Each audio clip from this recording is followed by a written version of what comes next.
ऐसे इस विषय पर विदेश मंत्री जी और सर्वदलीय बैठक हो चुकी है। मैं इसलिए इस विषय को उठा रहा हूं क्योंकि विदेश मंत्री ने दोपहर को उसके ऊपर बयान देना है, तो हमारी जो चिंताएं हैं उनको भी अपने संज्ञान में ले लेंगे जब वो बयान देंगे। तो मैं 2-3 बातें आपके समक्ष रखना चाहता हूं। बांग्लादेश से अध्यक्ष जी भारत का एक विशेष रिश्ता रहा है। 1971 में बांग्लादेश की संरचना में भारत ने एक विशेष भूमिका निभाई थी, जिससे जो दक्षिण एशिया का भूगोलिक मैप है वो 1947 के बाद एक बार फिर से बदला था। जो परिस्थितियां बांग्लादेश में आज की तारीख में उत्पन्न हैं वो बहुत ही संवेदनशील है और बहुत ही चिंताजनक है। जनवरी 2024 में शेख हसीना जी के नेतृत्व में अवामी लीग की चौथी बार सरकार बनी थी और लगभग 6 महीने के बाद ही एक ऐसी परिस्थिति वहाँ पे उत्पन्न हुई कि एक आंदोलन हुआ और उस आंदोलन के कारण सरकार को इस्तीफ़ा देना पड़ा और शेख हसीना जी को वो मुल्क छोड़ना भी पड़ा।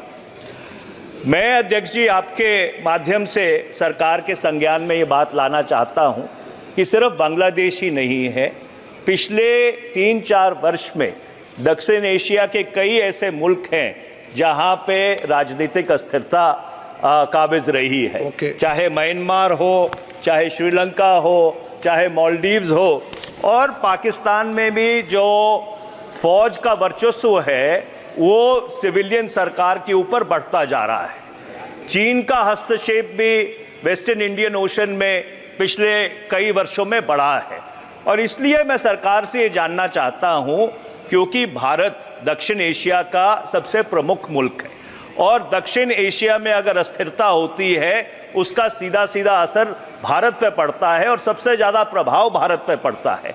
तो मैं सरकार से ये जानना चाहूँगा, जब विदेश मंत्री जवाब देंगे, कि पिछले कुछ वर्षों में दक्षिण एशिया में राजनीतिक स्थिरता को बहाल रखने के लिए भारत सरकार की तरफ से क्या कदम उठाए गए हैं और अगर ये जो राजनीतिक अस्थिरता है ये इसी तरह फैलती रही तो इसके जो नकारात्मक प्रभाव है वो भारत के ऊपर क्या पड़ने वाले हैं, ये मैं आपके संज्ञान में लाना चाहता हूं। अतुल गर्ग जी, अतुल गर्ग जी, अतुल गर्ग जी,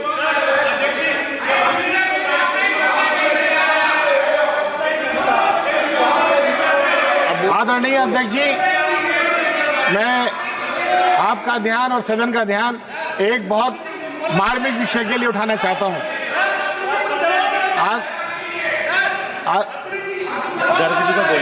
आदरणीय अध्यक्ष जी,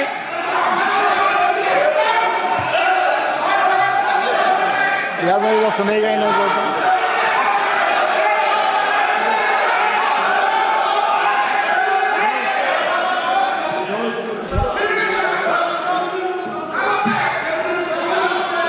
आदरणीय अध्यक्ष जी,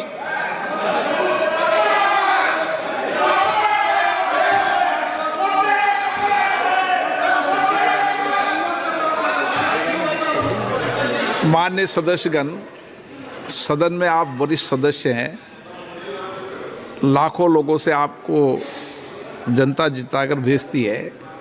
आप सब जानते हैं कि इस तरीके से बहस करने से न तो कोई रिकॉर्ड में जारी, न इस तरह की चर्चा करनी चाहिए और वरिष्ठ सदस्य को विशेष रूप से ध्यान रखना चाहिए कि वो ऐसे आपस में डिबेट चर्चा न करें तो उचित रहेगा, नहीं तो वो अपनी प्रतिष्ठा खुद गिरा रहे हैं। मुझे कुछ नहीं कहना उसमें।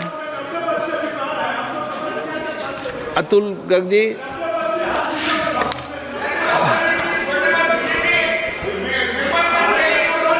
अतुल गर्ग। आदरणीय अध्यक्ष जी, मैं आपका ध्यान और पूरे सदन का ध्यान एक बहुत मार्मिक विषय पर उठाना चाहता हूं। एक प्रश्न के उत्तर में बताया गया है कि 30.5 लाख लोगों को भारत के अंदर कुत्तों ने काटा है और उसमें 286 लोगों की मृत्यु हुई है। मैंने किसी का नाम नहीं लिया, कोई अपने आप नहीं समझे। अगर ये आंकड़ा ठीक है तो अकेले मेरे गाजियाबाद के अंदर एक साल में 35,000 लोग कुत्तों के काटने का शिकार हुए हैं।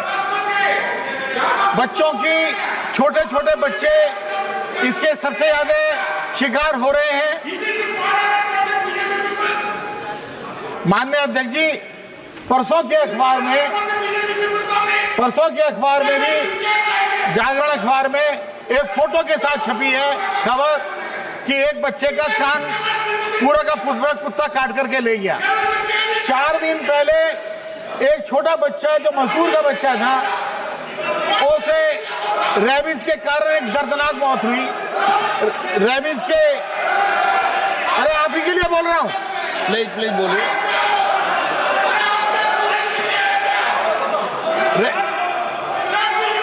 अगर प्राइवेट पालतू कुत्ता हो तो वो अगर किसी को काट ले तो कोई जिम्मेदार होता है।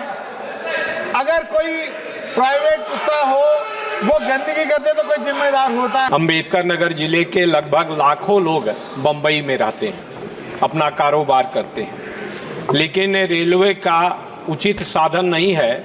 एक साकेत ट्रेन चलती है जो अयोध्या से मुंबई के लिए सप्ताह में केवल 2 दिन चलती है। एक तो मेरी मांग है कि उस ट्रेन को प्रतिदिन चलाया जाए। इसके साथ साथ मान्यवर मुगल सराय से लेकर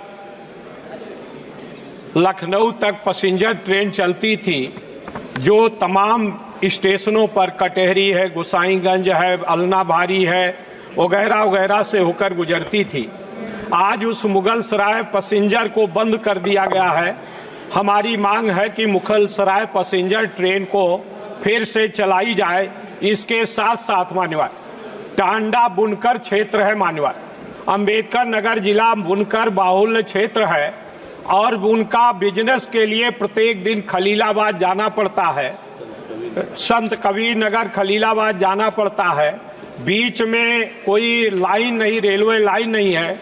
और टांडा जो रेलवे स्टेशन है, सबसे अधिक राजस्व देने वाला रेलवे स्टेशन है, वहाँ से कोई भी यात्री ट्रेन नहीं है। हमारी ये मांग है कि टांडा और बस्ती के बीच में नई रेलवे लाइन बिछाई जाए और अकबरपुर जंक्शन से बस्ती के लिए खलीलाबाद गोरखपुर तक के लिए अलग से ट्रेन चलाई जाए। ये हमारी मांग है आपके माध्यम से। धन्यवाद। Shri Arvind Dharmapuri. Honorable Speaker, sir, it is an honor to stand here before you to present a crucial request related to the revered spiritual guru Sant Sri Sevalal Maharaj Ji. Sant